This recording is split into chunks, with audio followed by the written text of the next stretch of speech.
السلام علیکم ګرانو مینوالو پروګرام ادبي څېړنې سره زه ستاسو هوسټ عبید نظیر ټولو مینوالو ته هرکلی وایم. نن چونکې موږ د یو نوي پروګرام آغاز کوو د اټس آل اباوټ بډګرام پیج نه. د دې پروګرام مقصد د بډګرام څومره ادبي شخصیت دي د هغې نمایندګي کول دي او هغې څه پیغام موږ له راکړی دی او د هغې هغه پیغام چې موږ ټولو ته ورسي د سوشل میډیا په ذریعې باندې. او دا زموږ نن بالکل افتتاحي پروګرام دی او موږ چې نن کوم میلمه رابللی دی بالکل د هغې څه تعریف محتاج نه دي. زرین پریشان صاحب چې په شاعرۍ ډېر غټ نوم ساتي او پنځه کتابه چې کوم دي هغه دي لیکلي دي، مختلف کتابونه چې په هغې کې دې خپل د فن مظاهره کړې ده، خپل د شاعرۍ مظاهره پکې کړې ده. پریشان صاحب تاسو ته پروګرام مطلوب باندې هرکلی وایو. مننه یې ډېره مهرباني. اټس آل اباوټ بډګرام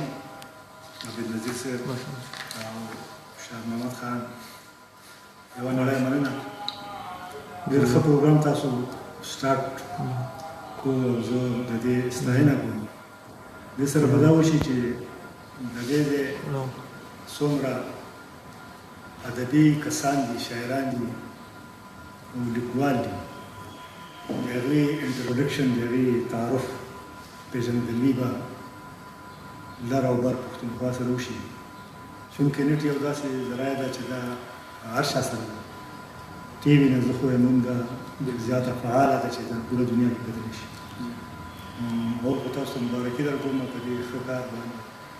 او دا هم د پښتو ژبې یو خدمت دی. که شاعران یې کوي، ادیبان یې کوي، تاسو صحافیان یې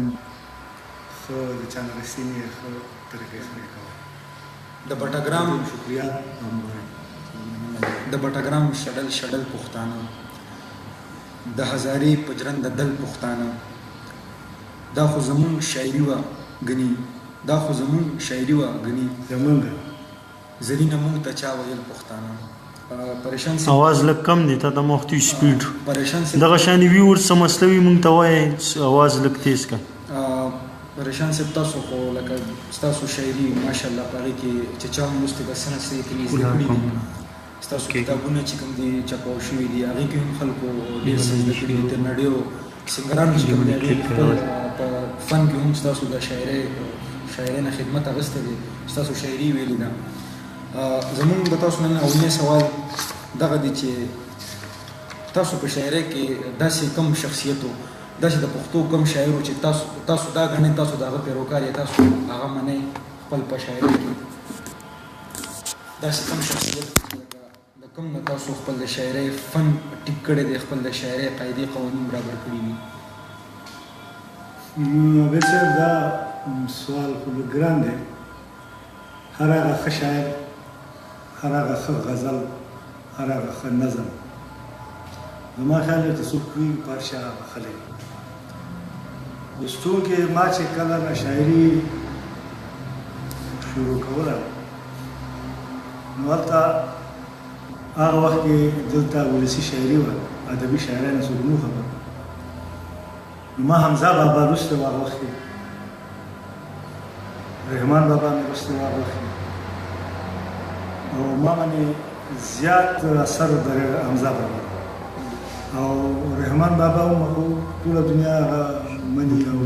متاثره دی. خوشحال خټک وروسته نو شاعرانو کې ما بیا ساحل صاحب لوستی دی، ښه شاعري کوي، هغه نه متاثره ورته وه. عباسین صاحب ښه شاعري کوي او کرام الله ګران. ولې رور آواز مسله ده که څه وجه ده آواز لږ تیز وباسي؟ داسې هر هغه څوک دلته که څوک دي لکه چې څوک ښه شاعري کوي نو دلته متاثره یم. هغه غني خان شو، هغه هر څوک شي. صحیح. خو زه اولنی چې متاثر یم نو زه حمزه بابا نه، رحمان بابا نه. بالکل هغه مې سټډي کړی دی. هغه نه پس ته ما خپل د شاعرۍ روح د دې سیمې پوره کوشش کړی دی چې ادب غاړې ته ووځي. بالکل ولسي شاعرۍ بالکل سیمه چې دی دا ذکر وکړو د رحمان بابا، د حمزه بابا، ظاهري خبره د هغې ته بابا هم د یو مشروالی دا قدر چې ورکړی شوی دی دا هم په شاعرۍ باندې ورکړی شوی دی. بلکې رحمان بابا ته خو خلک دا وایي چې دا زموږ دپاره یو مکتب دی، زموږ دپاره یو ځان له یو انسټیټیوشن دی چې د هغې نه هر پښتون چې کوم دی هغه ته نه د رحمان بابا شاعرۍ نه څه نه څه زده کړي دي. پریشان صاحب تاسو نه چې دویم سوال به زه کوم هغه به دا کوم چې چونکې تاسو شاعري کوئ په شاعرۍ کې د هر شاعر یو خاص موضوع یو خاص د معاشرې داسې یو ورته مونږ ویلو شو چې د معاشرې یو داسې یو حصې چې په هغې باندې هغه تنقید کړي یا هغې نه هغه په خپل شاعرۍ کې د هغه شي چې کوم دی ډېر ذکر کړي هغه یا واضح کړي خلکو ته یا په هغې باندې تنقید کړي داسې کم موضوع د ستاسو په شاعرۍ کې ستاسو د شاعرۍ خیال داسې کم خیال دی چې تاسو کوشش کړی چې خپل په غزلو کې خپل په نظمونو کې تاسو هغه شی چې کوم دی هغه مینوالو ته چې دی تاسو وړاندې کړی دی هغه داسې کم شی دی کم داسې د معاشرې کم داسې ما خو تر اوسه پورې د دې 50 کالو شاعرۍ څومره څیزونه چې چاپېره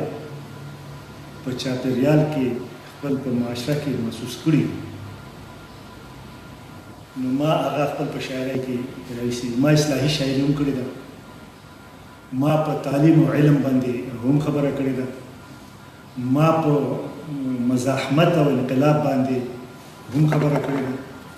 ما په ظالم او د مظلوم په منځ کې چې کومه ستونزه ده د هغې په باره کې ما هم غږ کړی دی ما د خانیزم خلاف هم ډېرې چغې وهلي دي ما په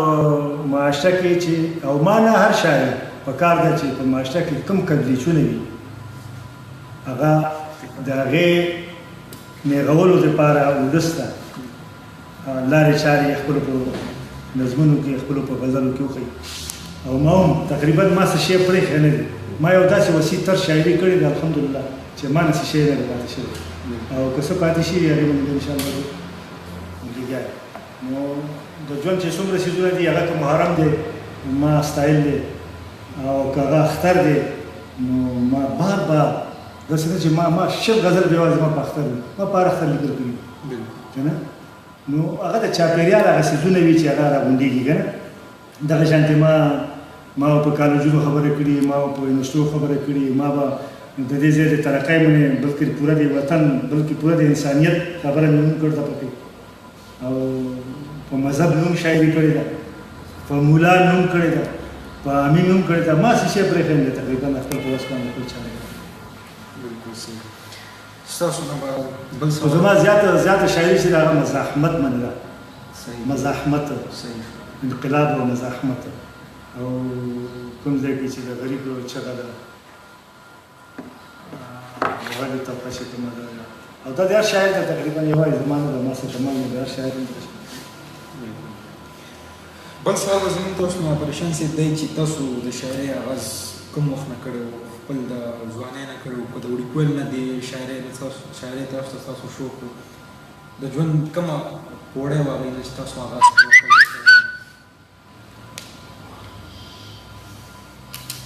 زمونږ په حجرې کې به مجلسونه کېدل ضرور کوي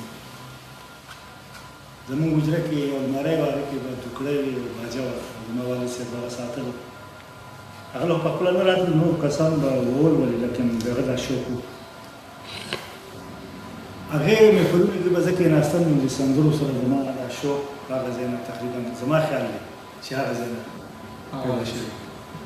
شاعري ما اتم جومات کې ومه زه چې ما ولسي سندرې یا دې ځای کې په چاپېرچل کې چې بټګرام کې چې کوم ولسي شاعران نو زه هغو ډوډۍ کوم زه خو ظاهره د هغو نه متاثره کېدم نو هغې چې سوې زه هغه شانتې هغې پسې ما شاعري کوله وروسته ما ته بیا زه چې کله 10م کې شوم نو ما ته دا خیال راغی ما سټډي وکړه ما پښتو اخیستې وه او پښتو زموږ استاد قاضي صاحب و هغه له پښتو نه ورته نو هغه ما ته یې کلاس ته اټینډ کوم کلاس په ما د اکاظم خان دي د څومره کسان چې دي زموږ پښتو چې چا اخیستې وه سلطان محمد خان نه د تاکو دا ټول کسان د پښتو ورته په کلاس کې ما لوستله هغه وخت کې معلوم داسې نه راتله خو خیر هغې کې something better than nothing هغې کې زه ښه وم که نه نو ما به هغه پښتو هغه نه هغې ته ویله او بیا چې کله ما 10م وکړو نو هغې نه پس ته ما ولسي شاعري بلکل پرېښوه او ادبي شاعري ته ما ادبي شاعري غزل او نظم په دې باندې کار شو بالکل شاعري تاسو خبره وکړله چې ولسي نه تاسو راوښتل ادبي شاعرۍ ته مختلف شاعران دي د هغې مختلف نظریه ده څوک ورته په څه نظر باندې ګوري څوک وایي الهام دی څوک وایي چې زما علم دی چې زه هغه په پاڼو باندې لیکم، څوک دا وایي چې زما جذبي دی زه په پاڼو کې لیکم، څوک وایي چې دا زما جذبات دي، څوک څه وایي. تاسو شاعرۍ ته په کوم نظر ګورئ چې دا تاسو شاعري چې کوئ نو دا داسې د شاعرۍ تعریف به ستاسو د خولې نیسي؟ زه خو دا وایم چې شاعري چې دا د فطرت طرف نه چې چاته عطیه ده د الهام په صورت کې نازلېږي. لاندې اوس مصري خور یو دی، هغه المارۍ جوړوي، ور جوړوي، کړکۍ جوړوي، هغه شکل تقریبا د ټولو دروازو او د کړکو یو شانتي وي، لکه ځینې پکې ډېر ښایسته وي، صفایي وي، څه وي داسې هغې پکې خپله هغه فنکاري کړې وي. نو زما خیال خو دا چې بره نه په الهام باندې خو په هر شاعر ورېږي، خو کته بیا خراش او تراش د فن د باریکو نزاکتونه دي. خراش او تراش د فن د باریکو نزاکتونه دي. ښه فنکار د خپل د فن درخو نه ناوې جوړه دي. ما په هزاره کې ورله ښه سرسنه کړې ده، اوس په نوي پول ده چې پښتو نه ناوې جوړه دي. لاندې اوس په هغه فنکار باندې ده چې هغه څه علم سو دی، هغه څه پوه سو ده، د هغه دندې وجدان کیفیت څه دی، هغه مینه څو لري، ولس له څو لري، جانان له څو لري، وطن له څو لري، او دې څومره حساس دی. نو الهام خو شي، الهام په پار چا کېږي، پولیسي هم کېږي او حکومه هم کېږي او حکومه نه ډېر شیان هم کېږي. لاندې دا په هغه باندې چې هغې له ترتیب څه ورکوي، هغه څه داسې ذخیره شته دي لفظونو خواږه خواږه درانه درانه، او هغې کې دنې چې کومه تخیله چې یا کومه فنکاري کوي یا کومې باریکۍ چې هغه دنې په شعر کې اچي، هغه کولی شي. نو چې هغه کولی شي دا ښه شاعري ده. او شاعري ډېر خلک د شوق نه کوي، بلکل کېږي، خو دغه شانتې نه وي لکه څنګه چې الهامي شاعري وي. او ډېر خلک د هغې نه کوي، د علم او پوهې نه کوي، هغه هم کېږي، خو هغه الهامي شاعري ته، فطرتي شاعرۍ ته هغه یا د خوږوالی یا درد نه محسوسېږي. د پریشان صاحب ادبي خدمات دا دي چې هغې تقریبا 4 کتاب هغې لیکلي دي، 3 چاپ شوي دي، یو به اوس ډېر زر چې کوم دی هغه به راشي. دیولنی کتاب ګلونه په شپیلونو، 2م کتاب سپرلی دی په لمبو کې، 3م شوم او 4م سپوږمۍ د څاڅکي خال. په دغه کتابونو کې دی خپل شاعرۍ کوم فن چې کوم دی، کوم دي سره کوم خپل شاعرۍ هنر دی هغه دی وړاندې کړی دی پکې. پریشان صاحب تاسو نه یو سوال به دا کوم چې دا یو خبره مونږ اورېدې ده چې ستاسو کلام چې کوم دی هغه ښایسته شوي ویل دی چې زه په دې پوهېږم په مسجد کې بتخانه ده چې جانان پکې اوسېږي او مغزه نه کاوه ده. دا هغې ویلی خو هغې پکې ستاسو په ځای د لیوني نوم اخیستی دی چې په لیوني باندې پښتو شاعرۍ کې چې کوم شخصیت مشهور دی، کوم شخصیت دا ګڼي چې دا د هغې تخلص و، د هغې فلسفه وه، هغه غني خان بابا یادېږي. نو دغه واقعه تاسو موږ ته وړاندې کوي، ویورز ته وړاندې کوي چې دا څه واقعه وه، دا څه چل شوی و. نو خبره خو دا وکړم چې غني خان ډېر غټ شاعر دی، ډېر غټ نوم دی، هغه له زما د شاعرۍ څه ضرورت او زما په یو غزل باندې د غني خان ټول نه درنېږي، هغه په خپله درنېږي. خو بعضې وخت کې داسې وشي شاید چې دا غزل هم د هغه څنګه چې د هغه کلامونه دي هغه شانتې هغه رنګ باندې خلکو غني خان سره وټکو. نو هغې نه مخکې لیوني هم ډېر دي، حتمن لیونی دی، ګڼ لیوني دي، یوازې دا لیونی نه و، خو دا فلسفي لیونی او غټ لیونی او مخکې هم دغه شانتې د خلکو غزلې ویلې شوي دي، غلطۍ کې ویلې شوي دي. او د غني خان چې کوم طرز دی د شاعرۍ اسلوب دی، نو دا مخکې نه د ډېرو شاعرانو دی، داسې نه ده چې یوازې غني خان دی. خو غني خان دا و چې هغه ټکر هغه شاعري وویل، هغه دنیا ته ورسېدله، نو خلکو ته پته ولګېده چې دا یوازې غني خان اسلوب دی. ګنې زه تا نه تپوس کوم چې یو ګودر دی، نو ګودر خو بر شاعر راکاږي، یو منګی دی، منګی خو بر شاعر راکاږي، یو جانان دی، جانان خو بر شاعر راکاږي، یو وطن دی، وطن خو بر شاعر راکاږي، یو مولا دی، مولا خو بر شاعر راکاږي، یو جنت یو دوزخ دی، دا خو بر شاعر راکاږي، یوازې غني خان خو نشي نه راکاږي. بالکل نو په دې مطلب دا شي چې نه دا د غني خان اصول دي دا بالکل غلطه ده او دغه نه مخکې ډېرو شاعرانو دا اسلوب کړی دی او اوس هم کوي ډېر شاعران دي چې زما سم دي او خیر زما په یوازې دغه نه زما په هر طرف ته ما په هر طرف شاعري کړې ده ما د جانان شاعري کړې ده ما د وطن شاعري کړې ده ما دغه اسلوب کې هم شاعري کړې ده ما مزاحمتي شاعري کړې ده ما هر قسم تقریبا شاعري کړې بل تاسو چونکې چې د بټګرام یا بټګرام سره تعلق ساتي او دا خبره نیمګړې پاتې شوه چې دا غزل هغه څنګه ویل نو ما چې کله واورېدل نو زه جدا کوم ما ته ټلیفون وکړو ما له باسین صاحب نمبر راکړ ما ټلیفون وکړو نو باسین صاحب ما سره خبره کړله چې وایي دا خو پریشان غزل ته ولې ووایې په لیوني نوم هغه اوس شوی دی نو ما چې وګورم ما پیاله وغوښتې ورته خوږ سړی دی او بیا چې پېښور ته لاړم زه او جاوید خان او نیازي صاحب او قمر سرایي صاحب نو موږ له سپېشل هغه د کور نه راغی مجلسیان یې راویستل موږ ته هلته زما پوره کتاب مې پنځه شپږ غزلې وویلې او هوټل کې خوب مجلس یې موږ ته وکړو که نه او معافي وغوښته ما هېڅ خبره نه ده غني خان د دې خبرې محتاج نه دی خو زه محتاج یم لکه چې زما په ځای ته زما د ویلې نو زه محتاج یم غني خان محتاج نو ولې اوکې دې نه خو دا یو خبره ثابته شوه چې د پریشان شاعري زه غني خان سره دا نه برابروم خو دې نه دا څرګنده شوه چې پریشان صاحب شاعري چې هغه هم د غني خان نه کمه نه ده لکه او زما خیال کې خو کمه ده خو خلکو چې راوشته کړم دې نه دا ثابتېږي چې یاره دې کې هم شیشه شته ده ظاهري خبره ده ستاسو خبره چې د هر شاعر خپله دغه باسي په هغه مختلف شیزونو باندې هغه شاندې کوي په دې کې شک نشته ستاسو په دې خبره کې بل تاسو چونکې د بټګرام یې زموږ د سیمې اولنۍ خبره خو دا چې ما وکړله خپل ستاسو وړکې شاندې خبره مې هم پکې وکړه ستاسو د شعر نه چې د هزارې پښتانه لکه مونږ یو بېل حیثیت لرو لکه مطلب مونږ چونکې د نورو پښتنو نه لږ جدا په دې چې د سیند نه پورې وو دلته کې ادب لپاره تاسو څه ګڼئ چې لکه زمونږ آیا مونږ هغې زمونږ کلچر یو شانتې دی که په دې کې څه فرق شته تاسو خو د دې خبرې علم د یو بل کس نه ډېري د تهذیب د ثقافت نو ستاسو څه خیال دی زمونږ د علاقې بارے باندې چې لکه دلته د دې کلچر د دې شاعري دا پروموټ څنګه شي او د دې ځای او د هغه ځای شاعرانو د نور پښتونخوا شاعرانو کې څه فرق شته که نشته یا داسې تهذیبي فرق ثقافتي فرق په شاعرۍ کې تاسو کتلي او یا تاسو خپل په شاعرۍ کې هغه بیان کړي یا تاسو په دې باندې ستاسو څه وینا ده هندکو درنه چاپېره ده پښتو به درنه هېره کړي هندکو درنه چاپېره ده پښتو به درنه هېره کړي پښتونه د خپل ځان پېژندګلو به درنه هېره کړي او زرینه کار څومره لامبوزن د اباسینې ته طوفان که پکې راغی لامبو به درنه هېره کړي زموږ یو ورته هزاره هندکو سپیکینګ دی بل خوا زموږ کوهستان دی کوهستاني سپیکینګ دی او موږ د خپلې پښتونخوا نه ډېر لرې پاتې کېږو نو زه خو موږ چې په دې کې پښتو ژوندی ساتل ده د دې ځای دود دستور ژوندی ساتل دی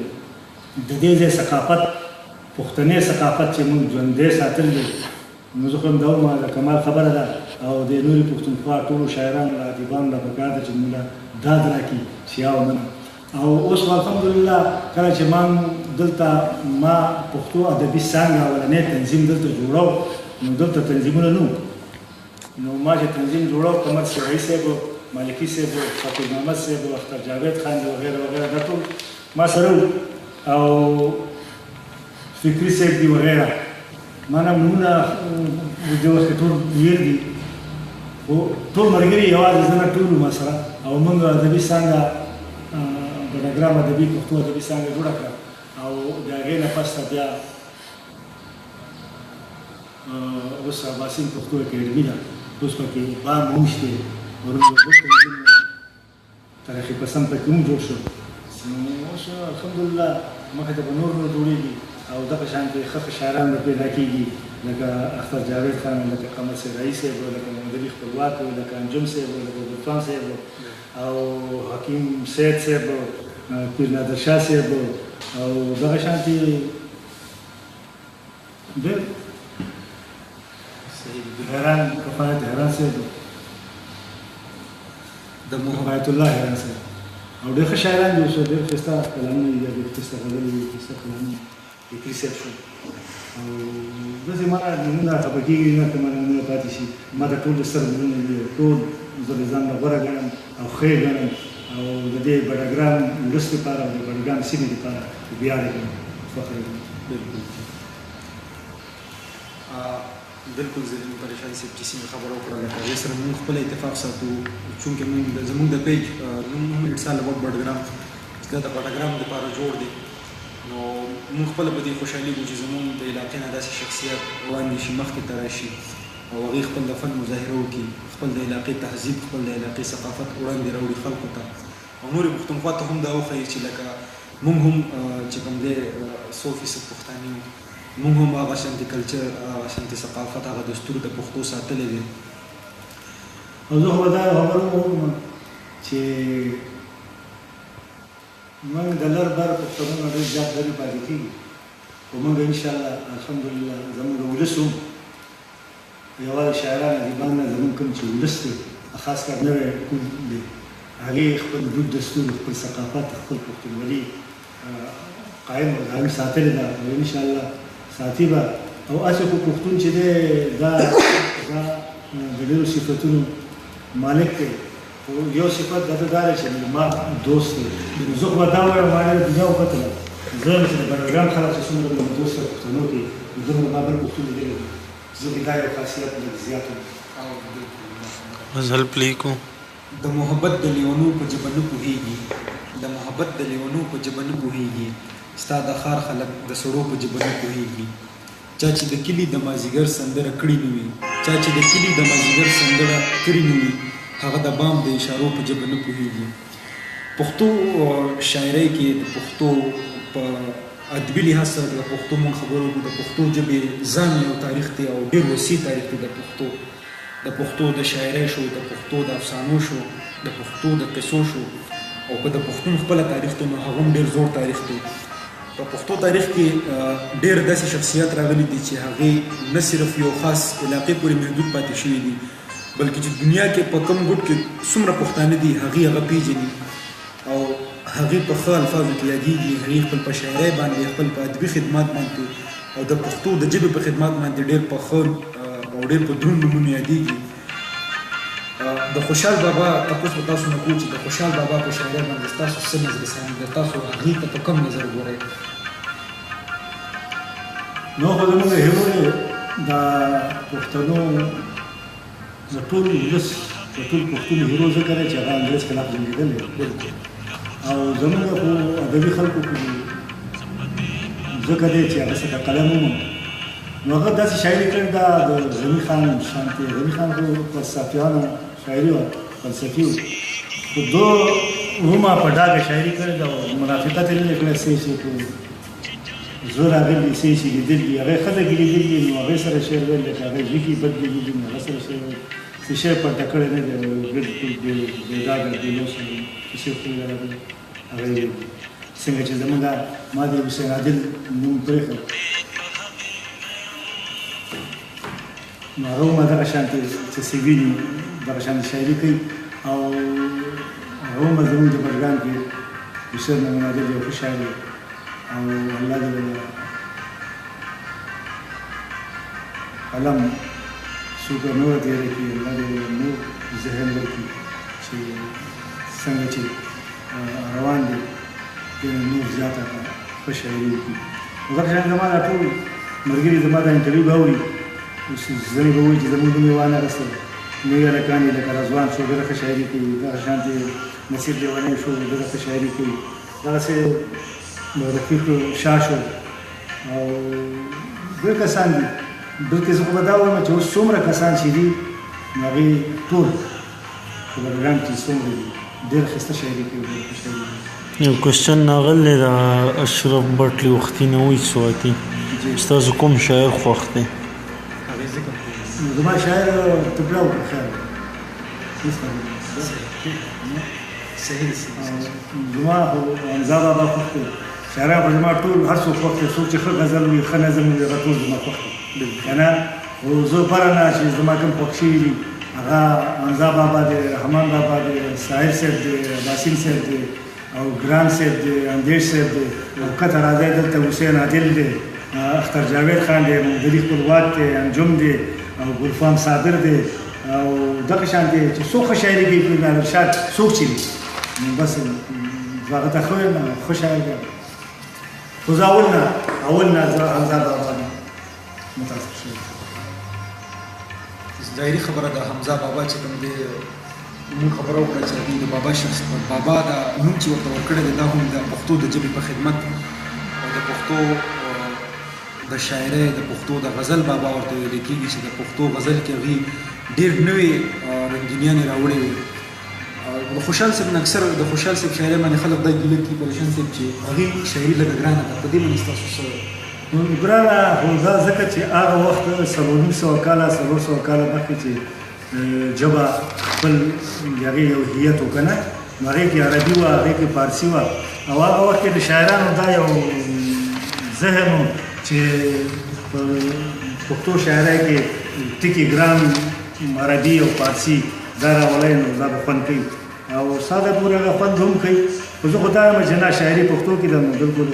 ساده پکار ده چې خلک ته زیات پوهېږي که نه نو هغه وخت کې د هغې هغه سټایل ټول هغه حمید بابا و هغه رحمان بابا و هغه خوشحال بابا و هغه بل یو نو هغه وخت کې د هغې لکه څنګه چې زمونږ دې وخت کې مزاحمت دی یا انقلاب دی یا اصلاحات دي په دې باندې روان داسې هغه وخت کې هغې هم دې ټکو باندې را روان فارسي عربی ټکي په زیات استعمالو او ظاهره چې هغه وخت کې 100 کاله مخکې ژبې خپل یو هویت به جدا نو موږ ځکه په اوس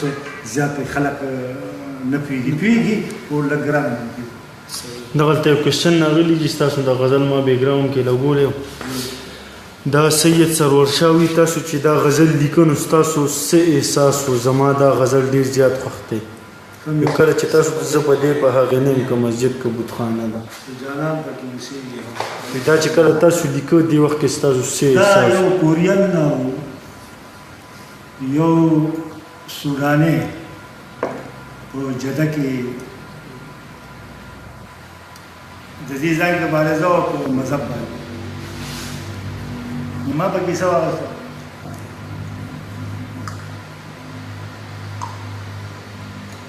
دې کې یو هندو راغی په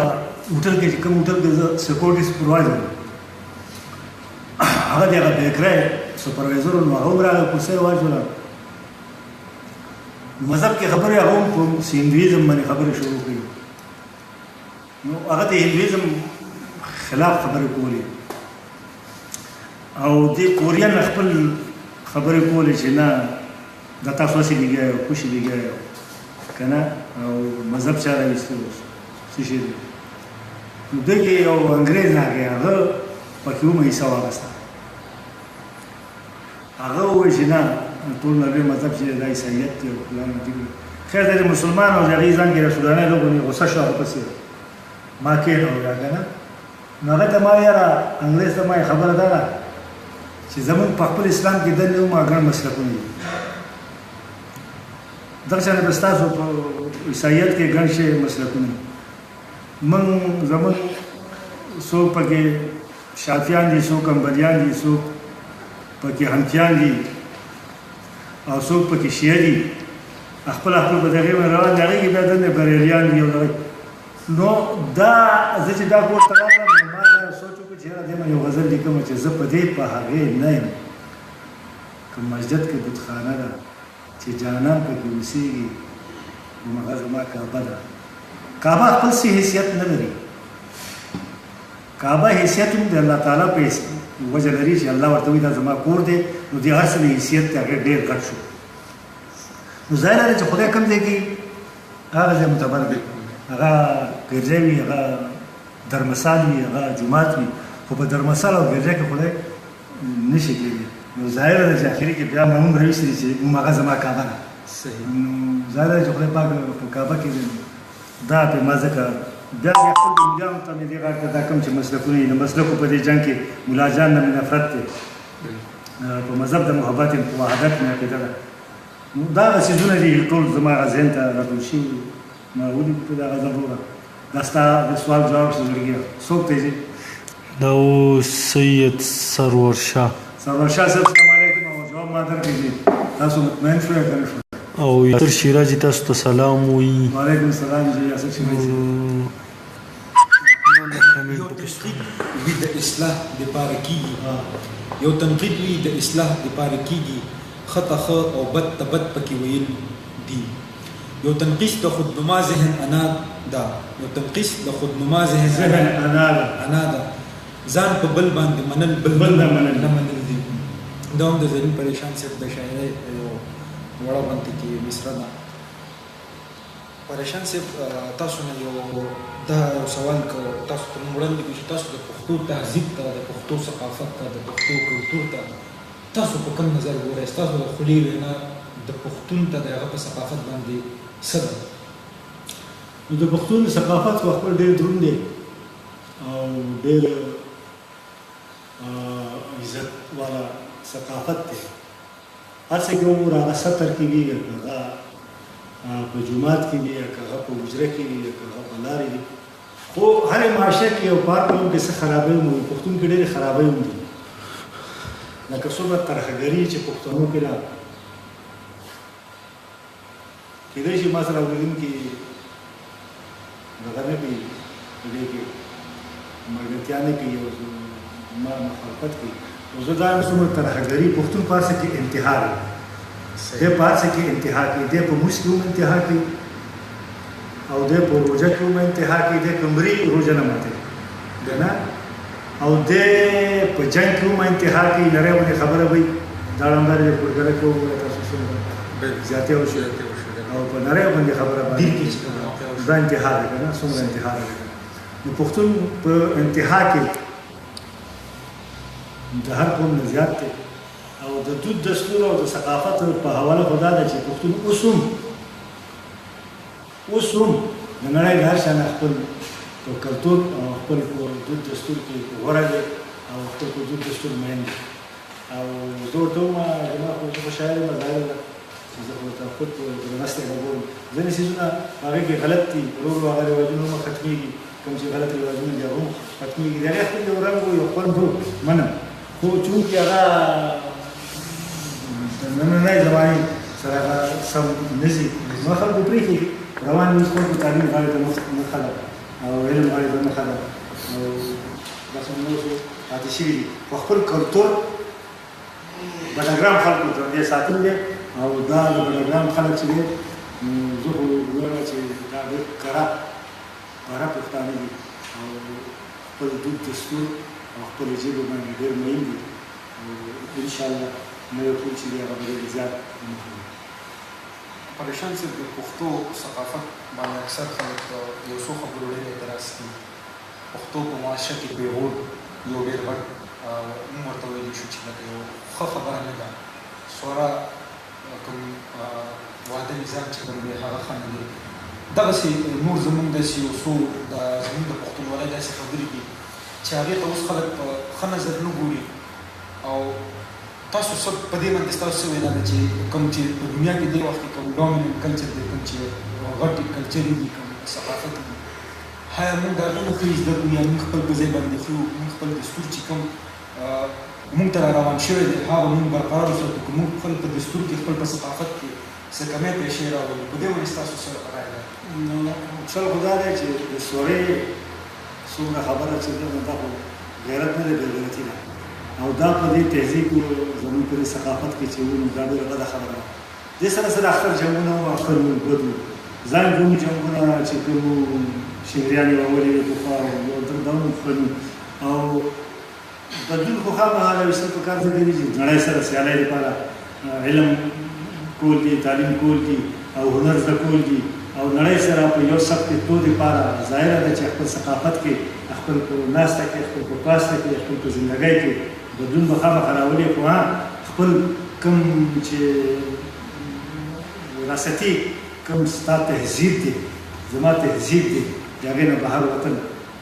نه دي پکار او دننه پښتون کلک مسلمان دی الحمدلله پښتون د هر چا نه زیات غیرتي دی او که د ټیلنټ په لحاظ یې موږ وګورو که نه عابد صاحب د ټیلنټ په لحاظ یې که موږ وګورو که نه نو ته ګوره اټم بم چا جوړ کړ قدیر خان دا اټم بم یې جوړ کړ دی د دې میزایلو نومونه څه دي غوري ابدالي غزنوي نو دوی څنګه خپل څوک نشته چې نومونه کېږي خو هغه د پښتنو نومونه دي که نه خیال کوه ته دې شي که خیال کوه الحمدلله دا زما ثقافت دی زه پرې فخر ځکه کوم د غیرتي خوب دی او بیا ته ګوره په لبو کې عمران خان ته لقب راوړی نو پښتون دی ته لاړ شه په ګډا ځای ته لاړ شه فلمونو ځای ته لاړ شه نو هلته ګوره شاهرخ خان دی داسې دی که نه نو لکه دا پښتون په هر څه کې ټیلنټ هغه کې هغه کې انتها ده او دا حقیقت دی چې پښتونو په ترهګرۍ کې هم انتها کوي په نرتوب کې هم انتها کوي او په دلتوب کې هم انتها کوي ولې چونکې دی په انتها باندې مهم دی نو بس انتها به هم کوي انتها پسند انتها پسند صحیح خبره د ستاسو په دې منځ سره دی چې دا لکه شاعرۍ ته اکثر زموږ په پښتو معاشره کې اوس یا مخکې یا څنګه لکه خلک ورته په څه نظر ګوري نو مخکې خو دې ته په بد نظر کتل کېده او دوی ته به یې ویل چې ګمان دي ما ته په خپل پلار مې ډموز ویل که نه ما نه یو دوه رجسټرې شوي وم نو هغه وخت کې چونکې هغه وخت کې د علاقې کې که ته خیال وکړې که نه نورې پښتونخوا نه خو مونږ کټ وکړو په دې زمونږ په دې سیمه کې که تاسو خیال وکړئ که نه نو څوک د سر سړی شاعر هم یو جانزیب خان پر شاعري ټوله نور ما څوک د سر سړی نو کتلی که نه نو اوس خو الحمدلله هغه وخت به شاعري هغه خلکو کوله چې هغه به بره خاندان سره تعلق نه لري نو روغنونې غري وو هغه به شاعري کوله انګلیسي شاعري به کوله اوس خو الحمدلله موږ خو شاعري ما بیا به باندې اعتراض کړي ما او زما ټولو ملګرو موږ شاعري په بلګام کې دې سره ورسوله چې الحمدلله نن د بشوړی خاندان محمد علي خپلواک وي زه شاعر یم د هغه بل ورور د هغه کور کې فقیر محمد وي زه شاعر یم راپور یې زما د باران خان زامن زما ناظم صاحب وي زه شاعر یم بټو صاحب وي چې زه شاعر یم او زما صاحب استقامت صاحب رئیس صاحب وي چې زه شاعر یم که نه محبوب منه ټاکور خانان چې وي هغوی موږ شاعران یو یوسف خان ترن قلا خان خیال محمد زویر هغه زه شاعر یم د فتح محمد خان زویر بیاره هغوی نه زه شاعر یم نو اوس موږ په شاعري اختر جاوید خان هغه زه شاعر یم صدرالزمان خان پوره تړي خان هغه زه شاعر یم اوس خو موږ شاعري واخیسته عزتمنو زه یې راویسته اوس که خلک دومره فخر کوي چې هر سړی وایي چې نه زه شاعر یم او الحمدلله په دې کې کامیاب شوي چې موږ د هغه عزتانو شاعري عزت راویسته زما د نوي خوی او زه پکې زه ماله د علم رڼا راکړې ربه پوهه شعور زما بلا کړې ربه که دا دعا مې شي قبوله نو بیا زما په شان ټوله دنیا کړې ربه دا هم د پریشان صاحب شاعري او موزه د شاعري یو وړي کې شامل قطعه ده او پریشان صاحب زموږ په علاقه کې یو داسې شاعر چې ټول یې پېژني او ټول ورپسې خفه دي بخنوار وصال صاحب هغې لکه هغې فن ته تاسو په کوم نظر ګورئ هغې باندې تاسو څه وایئ چې هغې نو وصال چې و هغه د بډګرام خاطر افریدی و ما 30-31 سالو کې وفات شوی او د هغه باد شو ما د عشق د رنګونو په سرونو پرېوتم غلې وطنونو په سرونو درېغه چې دا ستا د ننګو خله وزر پرخې ته چې ګور د ګلونو په سرونو نو حد دی یو مالي یو بې تعلیمه که د ډېر تعلیم د درېیمونو وبه دومره حد کې هغه شاعري کړې وه خاطر چې تر اوسه پورې هغه یادېږي او څوک وایي چې دنیا ته انشاءالله یادېږي به دغه شانتې وصال چې هغه زموږ د دې بډګرام خاطر و د هغه عمر هم ډېر کم دغه شانتې عمر کې هغه هم ولاړ او یقینا چې دغه شاعري کمه ده څنګه چې د خاطر شاعري کمه ده دغه شانتې د ده کمه ده ځکه چې عمر یې کم نو کمه ده خو ډېره ښایسته ده معیار دی مقدار یې نه و معیار یې برقرار دی او ما به دغه شاعري ډېره خوږه ده که ډېره قوي شاعري ده خاص کر دغه غزل چې څوک لري محکم دی هغې یو غزل دی چې غزل مې ځکه هنګامه د جوړه پتا مطلب پتا مقطع د جوړه زما نظر د ستا ښایست د داسې لکه سجدې له چې کعبه د جوړه باړو کې شپې شتي او شمشم شوي دي سا ګله راشه بهانه د جوړه او وصال به ستا په خاطر څه هم نه وایي خو د صبر هم یو پیمانه د جوړه دا د وصال صاحب یو غزل دی دغسې د پښتو په شاعرۍ کې چونکې پښتانه یو زموږ ثقافت دی موږ خپل په څنګه چې په ثقافت باندې نه کوو دغسې موږ په هر شاعر باندې نه کوو د هر شاعر موږ لپاره دروند دی د هغې شاعري د هغه کلامونه شو او دغسې تاسو نه یو تپوس زه غواړم چې په موجوده دور کې چې کوم شاعران دي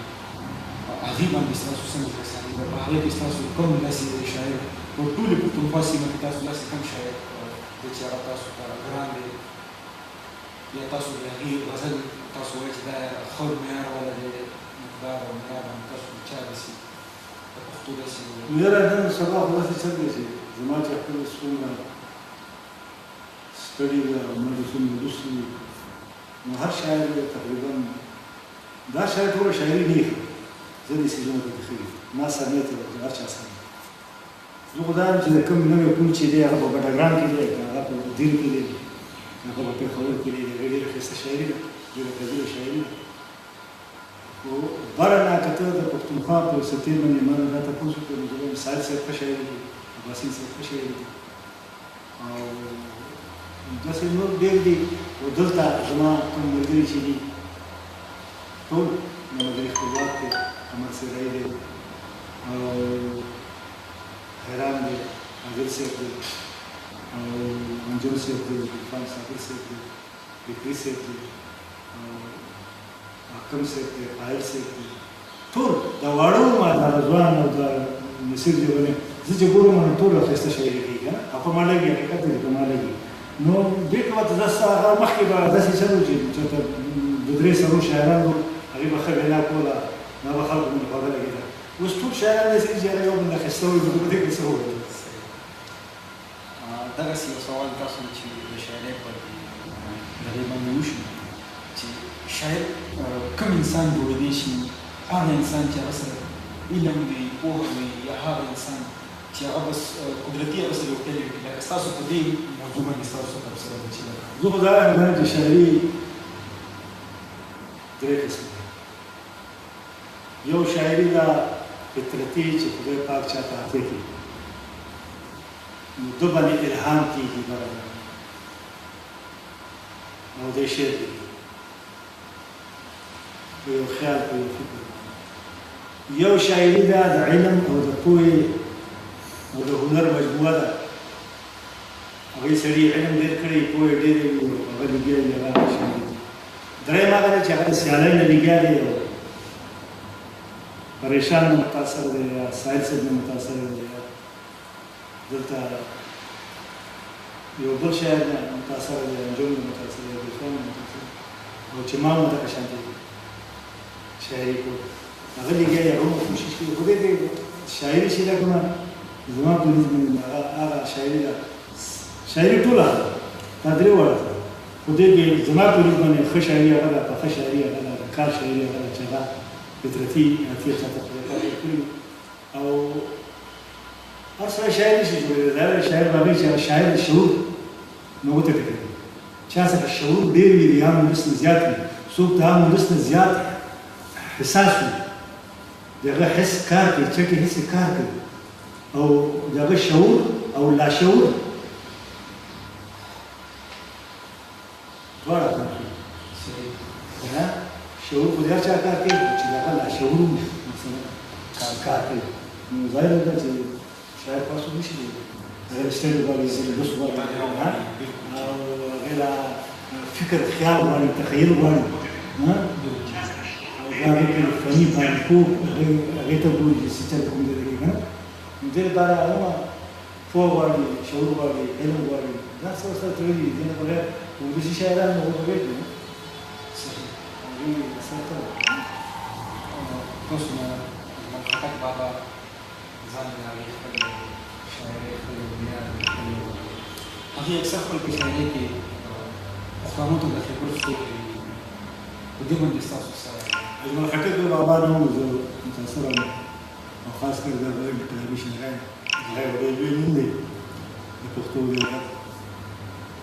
او نور هم هغه سیاسي طور سره هغه خپلې هلې ځلې پښتنو دپاره ډېرې کړي دي ډېرې ستړې کړي دي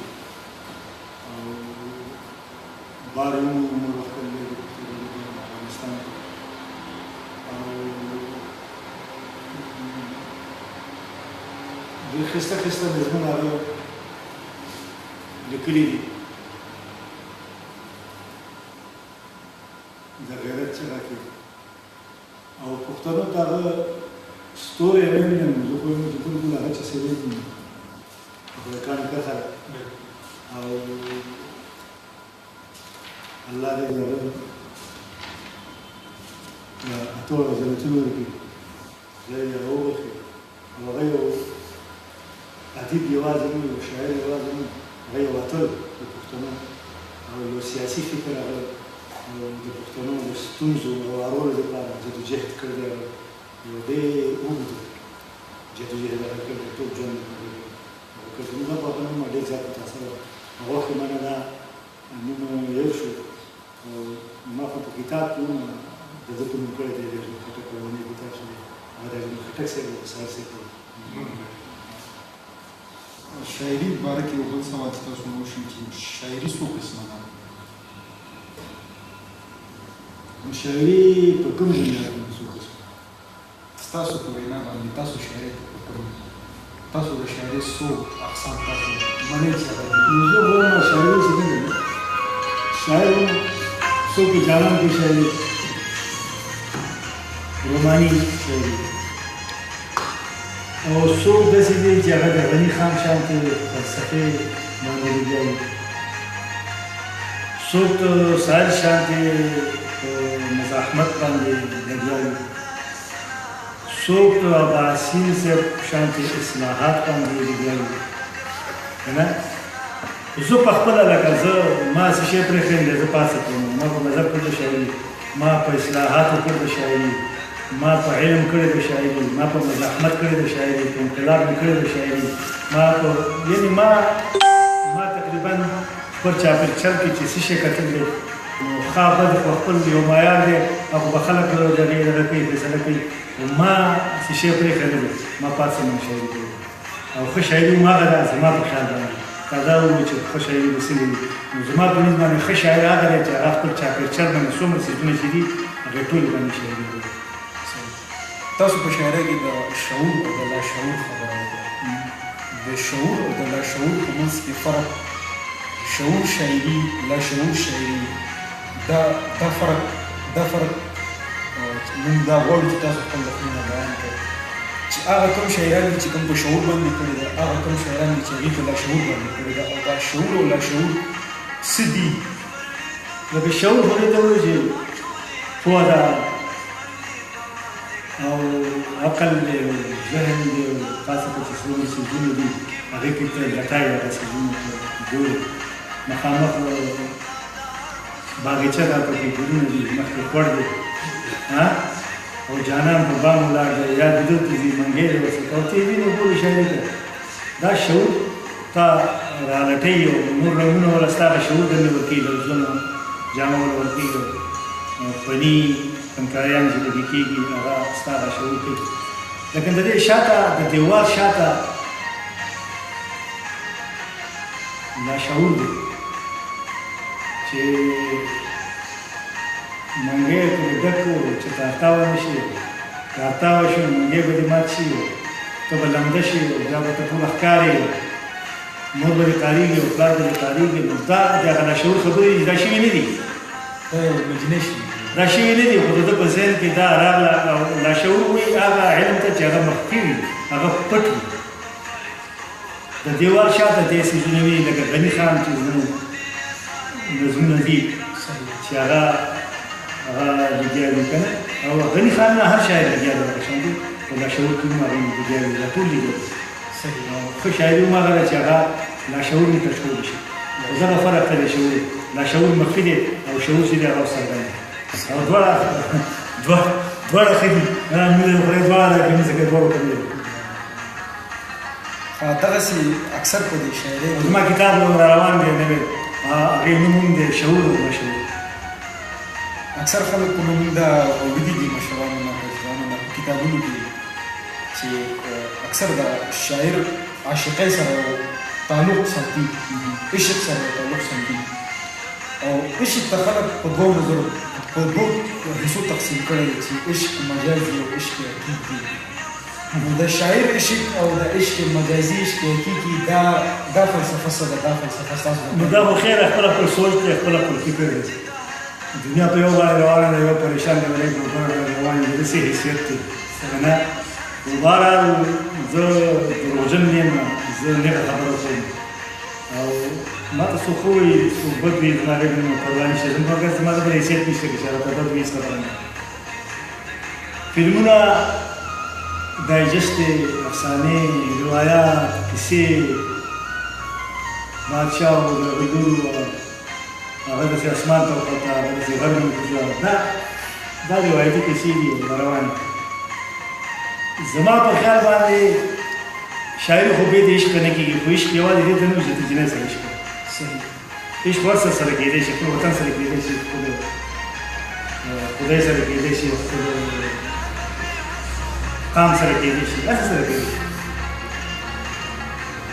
او چې دا خلک وایي چې یو عشق داسې دی چې هغه خدای سره دی او مجازي هغې ته وایي چې جانان سره دی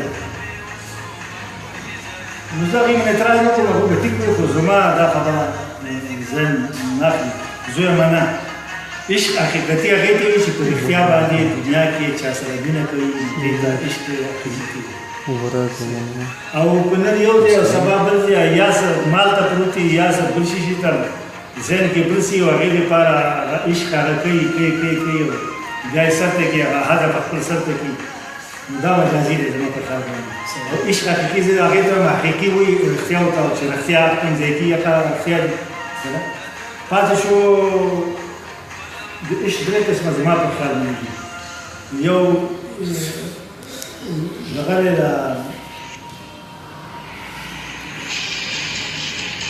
کوم دی چې خلک حقیقي عشق کوي چې خدای پاک سره هغې ته معرفت کوي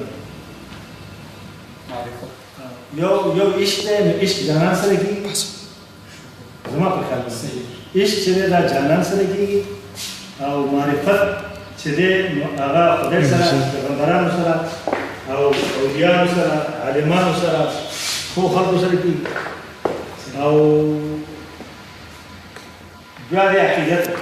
نو عقیدت دی هغه مور سره کېږي پلار سره کېږي لور سره کېږي زوی سره کېږي تا سره کېږي ما سره کېږي بل سره کېږي دا هم د عشق یو دی زه دا نه ګڼم چې عشق هغې ته وایي چې هغه خدای سره کوي ځکه چې عشق لپاره جدت ضروري دی چې یو شی ته وویني نو ته به عاشق کېږي او موږ که رښتیا وګورو نو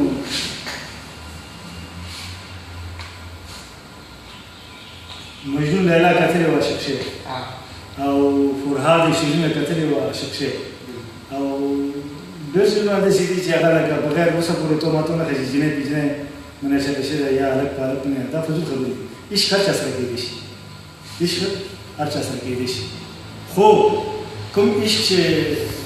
حقیقي دی نو هغه کوم چې خلک کوي د هغې سره هغې کې د هغې په طبیعي دی یم چې واقعي سره تاسو هغې ته معرفت ورکوئ زه هغې ته معرفت ورکوم خدای سره او رسول صلی الله علیه وسلم دا معرفت دی چې هغې باندې هغه رسي هر څوک دا کوشش کوي چې خدای ته ورسېږي نو هغه هم یو جانان دی الله تعالی ځکه چې هغه د دې ستا خالق دی د دنیا خالق دی د خوب ګټو مالک دی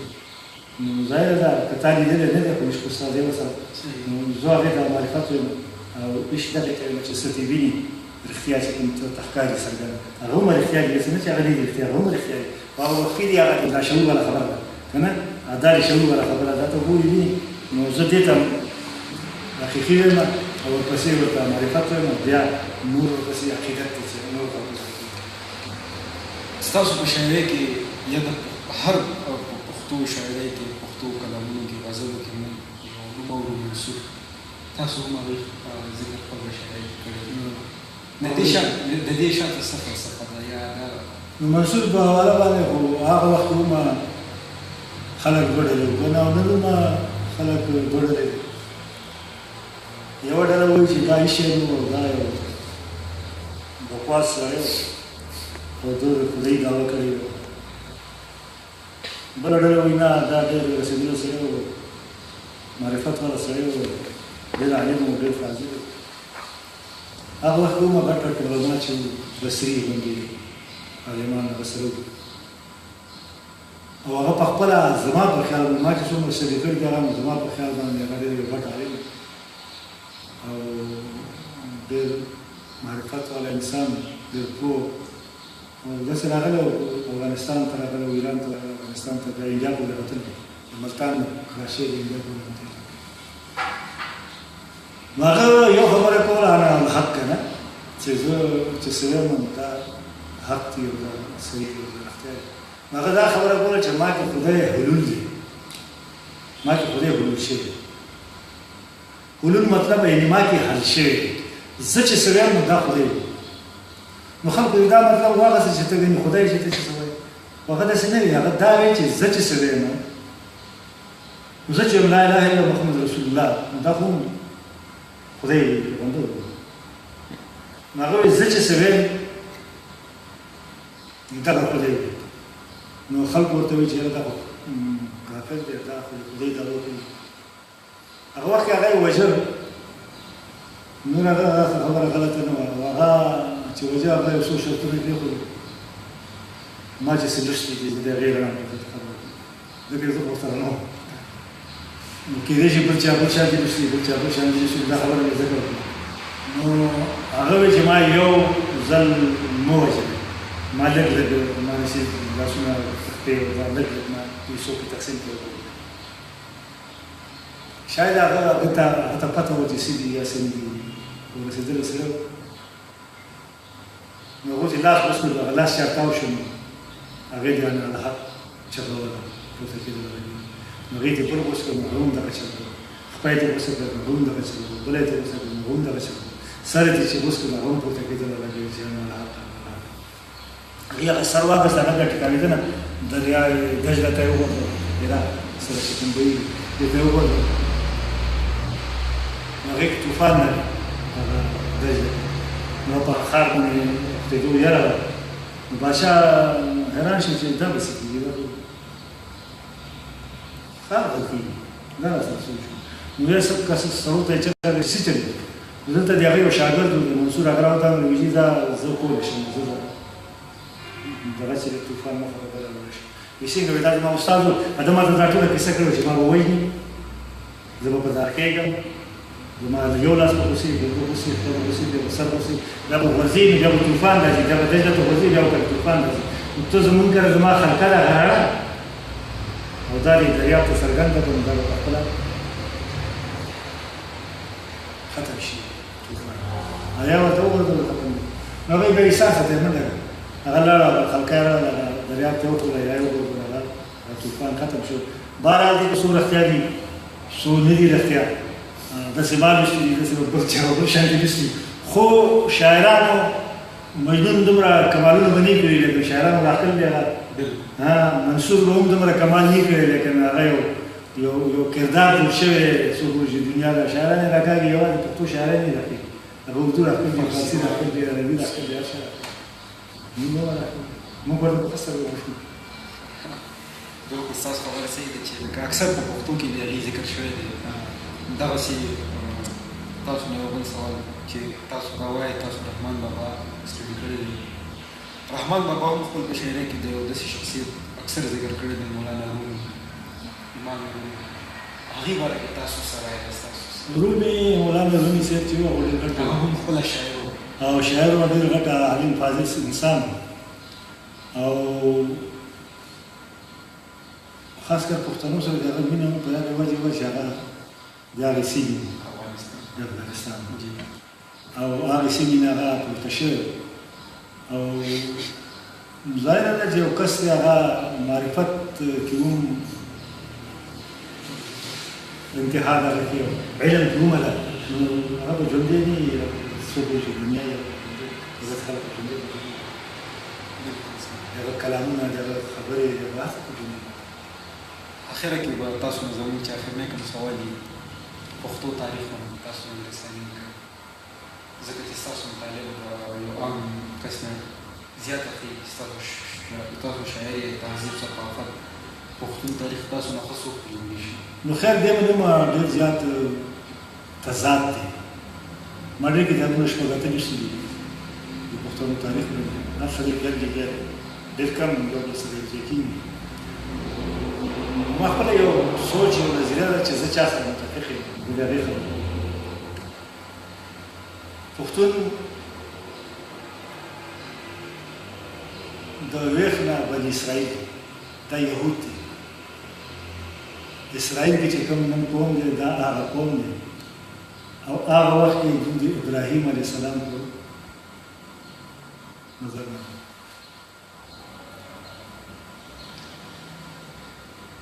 هلته نه بیا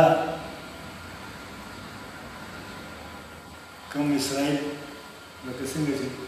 وړکام خانان مونږ زغولي دغسې دغه پښتون کوم قبیله چې وه لکه بیا چې وروسته پښتون شو که نه هغه خو عبراني به واجب وه نو دغه ځای نه دوی باندې چې کله ظلم زیاتی شروع کړو نو دا یې شړونکي کړو دا د سوریه شام غرونو ته لاړ پټانیا علاقه کې دوی ډېره واچوله بېګا نه یوې جینۍ تپوس کوو چې په فیسبوک باندې چې دا پټانیا دا پټان ورته ولې وو نو هغې باندې هغه د هندوستان هغه خبره ورته پټان وایي که نه نو ما وایي نه دا خبره داسې نه ده چې هندوستان ورته پټان وایي یا پټ جان ستا مطلب دا ده چې پټ جان پښتونچوي نو دا نه ده دا پټانیا په سوریا کې یو علاقې باندې او دوی هلته راغلل آباد شو نو هلته نه چې دوی راغلل څه وخت بیا کله هندوستان ته تللي دي خلکو ورته پټانیا وایي ځکه دا پټانیا راغلل نو هلته پټانیا دوی بخارا ته راغلل ایران او دلته په پیغمبر صلی الله علیه وسلم باندې پیغمبري راغله نو قیس عبدالرشید هغه وخت کې د پښتنو مشر هغه سره 11 کسان موږ شو 12 هغه ولاړل مدینې ته مدینې منورې کې پیغمبر صلی الله علیه وسلم سره ملاقات وکړو ایمان یې راوړ او خالد بن ولید چې هغه وخت یو نر جرنیل هغه ولا خپله لور ورکړه دا ځینې خلک چې وایي چې پښتانه چې دا خالد بن ولید اولاد دی دا عباس اولاد دی هغه خپله لور ورکړې وه قیس عبدالرشید بس دا نسبت دی او هغوی چې دا راغله خپله قبیله مسلمانه کړه هغې نه وروستو بیا هغې خراسان ته داخل شو هله د افغانستان نوم افغانستان نو خراسان په خراسان ته چې داخل شو نو چونکې پښتانه چې دي نو دا د افغان اولاد دی د حضرت یعقوب علیه السلام د زوی افغان دی د هغه اولاد دی نو دوی چې افغانستان ته داخل شو نو خلکو ورته افغان ویل افغان ویل افغان نه بیا خراش افغان شو نو د افغانستان دا نوم هم په دې پښتنو باندې جوړ شوی دی چې دا د افغان اولادو د افغانستان شو او دغه شان د پکتیا کې دوی اوسېدل نو پکتیا دا د پښتانه دی بیا وروسته پښتو شو د پکتیا هم هغه ځای کې هغه وخت کې پکتیا وه اوس هم پکتیا ده خو دا ژبې ته به هم پښتو وي دا به بیا پښتو شو او افغانستان نه بیا راووتل موږ سوات ته راغلو غزنوي سره او موږ دلته لاندې وکړه بیا ایسفزو موږ سره زیاتې وکړو موږ راووتو هزارې ته او کشمیر باندې 2 سوه کاله حکومت سواتیانو کړی دی او دوی ما پوسټونه هم کړي دي په فیسبوک باندې ما پوسټونه کړي او پښتون سواتیان اوس هم دیر کېږي اوس هم په جوړ کېږي اوس هم په سوات کېږي اوس هم په آزاده کېږي غټ قوم دی نو لوی قوم دی خو بهرحال پښتون دا ټوله علاقه چې څومره ده دا د افغانستان حصه ده او اوس په جغرافیایي صورتحال بدل شوی دی اوس خو دا جدا ملک دی جدا دی خو هغه وخت کې لکه کوچ نه دی خو یو ځای نه پاسه بل ځای ته لکه مونږ چې بړګان نه پاسې ګرځېږي ولې بړګان خو ورسره دی کنه ضروري نه شي نه د وطن خو بړګان دی نو دغه شان دی پښتانه غټ کور چې دی هغه افغانستان دی او هغې نه پس ته بیا راوتلي معاش ته د دې باندې ځان ځمکې لاندې کړي دي او ټول معاشرتي سیمې ټیک کړي دي کوم کوم ځای کې قرضان شوي دلته پاتې شوي څه ځای نه سیکانس ته وړي څه ځای نه هندوانس ته وړي ځینې ځای کې ورته داسې شان راغلی شوی او ځینې ځای کې مسلمانانو په یو بل ځای کې هغې نه یاستي پریشان صاحب په اخره کې تاسو د دې کتاب هغه کې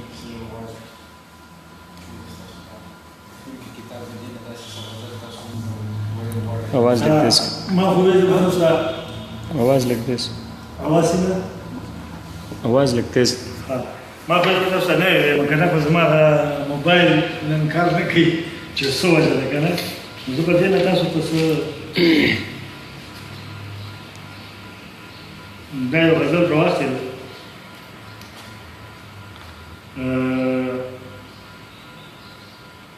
تصور د خد او خال دی راته ګران شي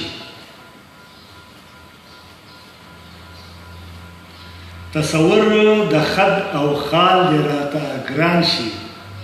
ستا تصویر چې جوړوم رانه روان شي او زه چې خپله د شعور آینه ګورم زه چې خپله د شعور آینه ګورم کله ته راته ښکاره او کله ځان شي او لږ په مخ د تورو زلفو له څنګ ورکه لږ په مخ دې تورو زلفو له څنګ ورکه چې منزل ته مې مزل کول آسان شي او ستا د خال رنګ مې په خیال کې نه ځایږي ستا د خال رنګ مې په خیال کې نه ځایږي په جبین دې کله خړ کله روښان شي او څوک په یو آیا قربان جانان ته رسي څوک په ډېرو سجدو لرې له جانان شي او په خندا خوره وره شي لکه پاڼه چې راټوله شي لمبا د ګل په شان شي او ته راتاوې رانه لیچې کا که مات شو ته راتاوې رانه لیچې کا که مات شو ستا بنګړي دې ټول په ما باندې تاوان شي او د جلال او د جمال په لاره لاره د جلال او د جمال په لاره لاره ځنې ځنې ایماندارو بې ایمان شي ځنې ځنې ایماندارو بې ایمان شي او خدای محدوده تر کعبې نه دی نو ځکه خدای محدوده تر کعبې نه دی نو ځکه چاته بوت چاته کالبوت چاته بھگوان شي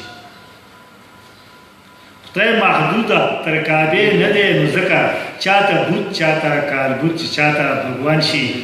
او د انسان د نفس هرس او هوس ګوره د انسان د نفس هرس او هوس ګوره کله پیر کله فقیر کله شیطان شي او څنګه ومنم په ځان هغه مذهب زه څنګه ومنم په ځان هغه مذهب زه چې غازیان او شهیدان قاتلان شي او موږ روجا ګیره د دین پیروکاري ده موږ روجا ګیره د دین پیروکاري ده مسلمان ښه دی هغه چې ښه انسان شي مسلمان ښه دی هغه چې ښه انسان شي او خدایه بیا دلته د امن سپرلی ګل کې خدایه بیا دلته د امن سپرلی ګل کې چې دا وران تاله والا چمن ودان شي او دلته هر سړی د بل نه قدر غواړي دلته هر سړی د بل نه قدر غواړي قدرمن به شي هغه چې قدردان شي او که زرین پتا مین دی نو ګرم نه دی که زرین پتا مین دی نو ګرم نه دی مخ څرګند کا چې هر څوک درته حیران شي ډېره پریشان صاحب تاسو واقعي چې دې غزل په ډېر زیات خوند راکړي ده ډېر ښکلی غزل و دغه سره وینوز نه مونږ د دې پروګرام اختتام کوو او مونږ تاسو ټول نه بخښنه غواړو او انشاءالله ډېر ژر به تاسو نه مونږ انشاءالله د دې نه بل شاعر بل داسې ښه پروګرام به انشاءالله تاسو ته ږدو پریشان صاحب تاسو ډېره شکریه ډېره مننه ده ټیم راکړو او ستاسو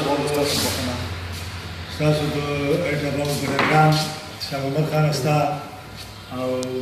ګران عابد نظیر صاحب استاد او د صاحب افتخار صاحب تاسو ډېر منمجي ډېر منمه یو جهان منمه چې ما د وخت راکړ زه خپلو مینانو ته تاسو مخامخ کړم او زه په دغه مینانو باندې آباد یم او ما باندې خپل دا ولس په تېره هر پښتون را باندې ګران دی خو خپل د بډاګرام پښتانه او دا نوی کور را باندې ډېر ګران دی چې زما شاعري او زما خبرې دې واورېدې د دې نو زه ډېر شکرګزار یم وکړئ اوس شاته لوکیشن ډېر ښایسته